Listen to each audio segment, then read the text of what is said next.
Masters, our sixth contestant, Mark Lockery, regifting 40 years and counting. Regifting 40 years and counting, Mark Lockery.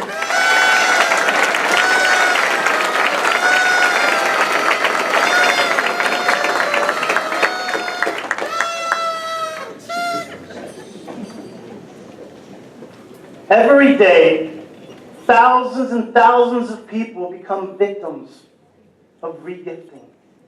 Madam Contest Master, fellow Toastmasters, and honored guests, tonight is just one man's story.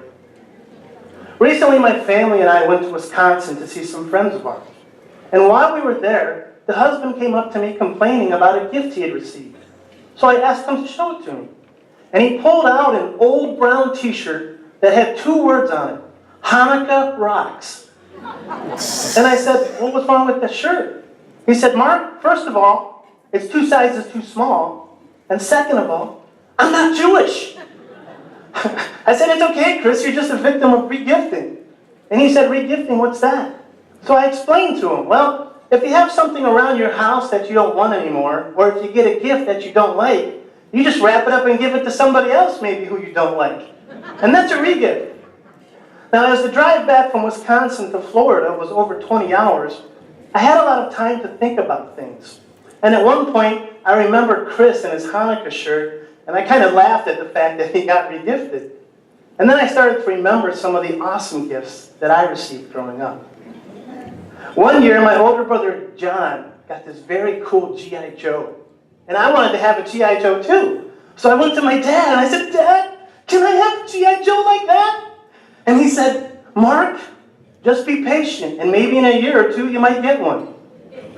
But he was right. A year later, I got a G.I. Joe. As a matter of fact, I got the exact same type of G.I. Joe my brother had gotten. Only my G.I. Joe looked a little different. He was missing his boots. And he had red magic marker all over his face. So I said, Dad, why does my G.I. Joe look like this? And he said, Mark, your G.I. Joe is a special edition. He has already been to combat. You have battle-hardened G.I. Joe. Whoa! I had battle-hardened G.I. Joe. A couple more hours into the road trip, and I remember one year my brother got this awesome new drum set. And of course, I wanted to have a drum set too. So I went to my dad. And I said, Dad, can you buy me a drum set? And again, he said, Mark, just be patient, and in a year or two, you might get one. And again, though, he was right. A year later, I got a drum. No, it wasn't a set. It was just one drum and one stick. And it was all scratched up on the sides and had red magic marker on the top. So I said, Dad, why does my drum look like this? And he said, Mark, that drum belonged to a famous rock and roll band, and that drummer signed that drum especially for you. Whoa, I said, that's cool, Dad. Who was it? Was it Led Zeppelin? Was it Kiss? Was it Mamas and Papas? And he said, yeah, I think it was one of those. I had a famous anonymous drum. And I loved to play that drum, especially when my sister tried to practice her piano, because it really made her mad. And she would always complain, Mom, Mom's playing with this thing again. And I would say, no, I'm not, Mom, I'm playing my drum. I remembered one year, I got a pair of blue jeans with these really big patches on the knees. My mom told me they were Action Kids pants. I said, but Mom, I think they're the wrong size. They're 6 inches too long for me. And she said, no, Mark, no. We bought them that way so you could enjoy them longer as you grow into them. Moms are great.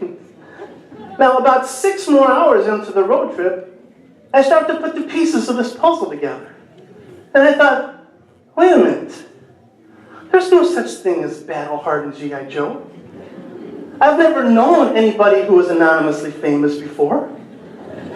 And my brother stopped wearing his blue jeans about the same time my action pants showed up.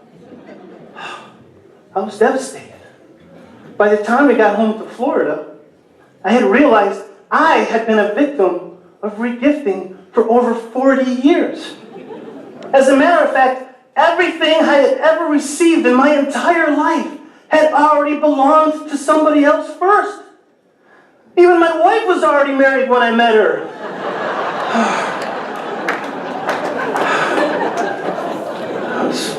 I was crushed.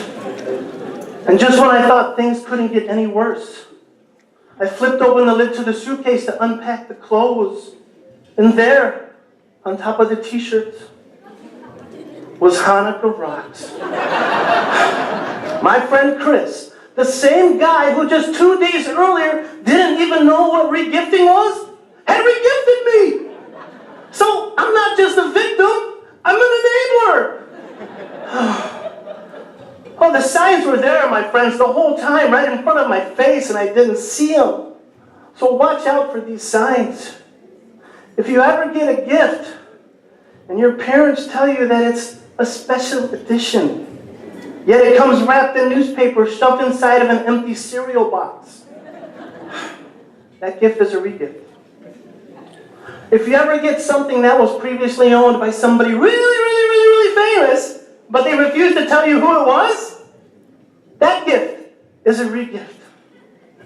If you ever get a pair of pants, and then the inside there's a white tag with red magic marker that says property of John Lockery, those were my action pants. And last but not least, and for this one, it doesn't matter if you're Jewish or not. If you ever get a gift, and that gift turns out to be an old brown t-shirt that looks a little something like this, well, my friends, that gift is from me. Madam Contest Chair.